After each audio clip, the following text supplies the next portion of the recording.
وبركاته. الحمد لله الذي هدانا لهذا وما كنا لنهتدي لولا أن هدانا الله. أشهد أن لا إله إلا الله وحده لا شريك له. أشهد أن محمدا عبده ورسوله لا نبي بعده. اللهم صل وسلم على هذا النبي الكريم نبينا محمد وعلى آله وصحبه أجمعين. أما بعد. Sahabat pemirsa TV Isnet yang dirahmati Allah SWT, alhamdulillah kita sudah memasuki hari keempat bulan Ramadan.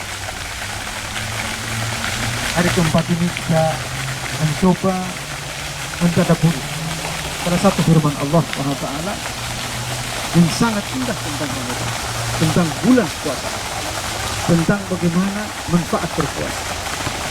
Allah SWT berfirman, wa antasumu khairun lakum in kuntum ta'lamun. Kalau seandainya kalian mau berpuasa, maka puasa itu sangat baik buat kalian. In kuntum ta'lamun, kalau kalian mengetahui apa rahasia di balik puasa. Terus kalian, kenapa semua umat terdahulu ternyata berpuasa? Kutiba alaikumusiyam kama kutiba alal ladzina min qablikum. Kami wajibkan kepada kalian berpuasa sebagaimana telah kami wajibkan kepada umat-umat sebelum kalian. Kenapa berpuasa itu dari dulu, dari umat-umat sebelumnya sampai kita sekarang? Kenapa puasa itu ada di setiap ajaran agama? Agama Hindu ada puasa sebut hari Nyepi, bahkan puasanya lain, bukan hanya puasa makan, tetapi tidak keluar dari rumah. Nyepi nggak boleh masak dan sebagainya. Ada puasa agama Yahudi, bicara juga dipuasakan. Bagaimana firman Allah Subhanahu wa taala dalam Al-Qur'an tentang puasa nabi-nabi dari Bani Israel. Kata Allah Subhanahu wa taala, inni nazartu lirrahmani shawman walan ukallima al-yawma insiyya. Sesungguhnya aku bernazar kepada Allah Subhanahu wa taala untuk berpuasa. Apa itu puasanya? Walan ukallima al-yawma insiyya. Aku tidak berkata-kata kepada manusia pada hari ini, satu hari ini, kepada manusia sedikit pun. Jadi tidak berbicara kepada orang lain. Puasanya seperti itu. Ada puasa seharian nggak boleh ngapa-ngapain, nggak boleh kerja. Bangsa Yahudi setiap hari Sabtu misalnya tidak boleh ngapa-ngapain, harus ada di rumah. Bagaimana kalau puasa kita diberikan oleh Allah SWT seperti puasa umat terdahulu, nggak boleh ngomong, nggak bisa keluar dari rumah. Ini sangat menyulitkan buat kita. Nah, oleh karenanya puasa umat Islam itu berbeda dengan puasa umat terdahulu. Puasa kita 30 hari bulan Ramadan. Dalam berpuasa kita boleh melakukan hal-hal yang lain. Tidak dilarang keluar rumah, tidak dilarang ngomong dan seterusnya. Anda boleh ngomong, tetapi harus ngomong yang baik-baik. Tidak berbicara yang dilarang oleh Allah SWT, menyakitkan hati orang, menghina orang. Hanya kata Rasulullah SAW, "Idza syatama ar-rajulu aw qatalahu falyaqul inni sha'im." Apabila kalian dicela, dicaci maki atau diajak berantem oleh seseorang dalam kondisi berpuasa, katakan, sesungguhnya aku berpuasa. Jadi kita boleh ngomong, kita boleh berbicara apa saja, yang penting perbicaraannya baik. Ini puasa, model puasa Rasulullah SAW. Saudaraku, puasa ternyata bukan hanya dilakukan oleh umat manusia. Puasa ternyata juga dilakukan oleh makhluk lain. Hewan-hewan itu berpuasa, saudara. Gimana puasanya?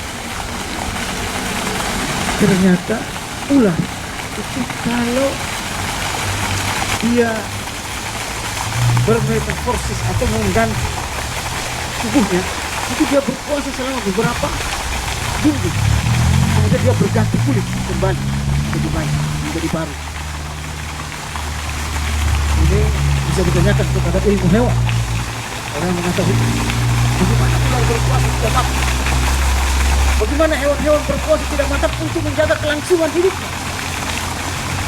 Inilah makna wa antasumu khairul lakum in kuntum ta'lamun. Puasa itu baik buat kalian kalau kalian mengetahui. Kepompong, ya. Ketika ingin menjadi kupu-kupu yang indah, bentuk hewan lain yang lebih indah dari seekor ular, itu kepompong menjadi sebuah kupu-kupu, seekor kupu-kupu. Dia ternyata harus berpuasa, tidak makan. Kalau dia makan, dalam proses metamorfosisnya itu akan berbahaya bagi kehidupan. Ternyata hewan berpuasa. Pohon-pohon ternyata juga berpuasa. Anda tidak boleh memberikan pupuk setiap hari kepada pohon-pohon. Kapan dia diberikan pupuk, kapan tidak, itu ada waktunya. Itu menunjukkan bahwa pohon-pohon juga tumbuh-tumbuhan juga berpuasa. Kenapa puasa? Kata Rasulullah SAW dalam hadis yang lain, sumu taslihu, berpuasalah kalian agar kalian sehat. Puasa agar kalian sehat. Para ahli kedokteran membuktikan. Ternyata seperti Profesor Hendy dalam penelitiannya mengatakan bahwa puasa bisa menyembuhkan 55 penyakit kronis, diantaranya kanker, penyakit kulit, diabetes, jantung dan sebagainya dengan puasa. Wantasumu khairul lakum in kuntum ta'lamun. Kalau kalian berpuasa sangat baik buat kalian. Kalau kalian mengetahui. Puasa ternyata bukan untuk kepentingan Allah. Begitu juga ibadah-ibadah yang lain, bukan untuk kepentingan Allah, tapi untuk kepentingan kita manusia. Saudara sekalian, oleh karenanya kata Allah, seandainya kalian semua beribadah kepadaku, beriman kepadaku, seluruh manusia, kurang lebih 8 miliar, semuanya beribadah taat kepada Allah, itu tidak akan menambah kekuasaan Allah Subhanahu wa ta'ala. Sebaliknya semua manusia, semua makhluk Allah kufur kepada Allah, ingkar kepada Allah. Allah Subhanahu wa ta'ala itu tidak mengurangi kekuasaan Allah. Innallaha ghaniyyun hamid. Sesungguhnya Allah Maha Kaya, Maha Perkasa. Ibadah kita tidak mempengaruhi kekuasaan Allah Subhanahu wa ta'ala. Ibadah kita, untuk kepentingan kita, untuk kebaikan kita, bukan untuk kebaikan Allah. Oleh karenanya wa antasumu khairul lakum. Kalau kalian mau berpuasa, maka itu baik buat kalian. Saudaraku, sungguh tasik, berpuasalah kalian untuk sehat. Terlalu lama pencernaan kita, alat pencernaan kita ini dimasuki makanan, bekerja setiap hari. Kenapa kita tidak istirahatkan setahun sekali dalam sebulan, siang hari alat pencernaan kita dari makanan, agar kita sehat. Banyak para dokter menasihatkan kepada pasiennya untuk berpuasa untuk kembali sehat, agar mereka kembali sehat. Puasa mengandung rahasia yang luar biasa, kebaikan yang luar biasa kepada manusia. Oleh karenanya sangat merugi mereka yang tidak berpuasa. Mari kita lakukan puasa ini dengan sebaik mungkin, bahwa manfaat akan kembali kepada diri kita sendiri. Inilah puasa, bukan hanya membersihkan dosa, tetapi membersihkan penyakit, memberikan manfaat secara fisik pada umat manusia. Semoga kita terus berpuasa insya Allah selama bulan Ramadan ini dan bulan-bulan lainnya, yaitu puasa-puasa sunnah. Kurang lebihnya mohon maaf. Semoga kita bertemu kembali pada pertemuan yang berikutnya. Wassalamualaikum warahmatullahi wabarakatuh.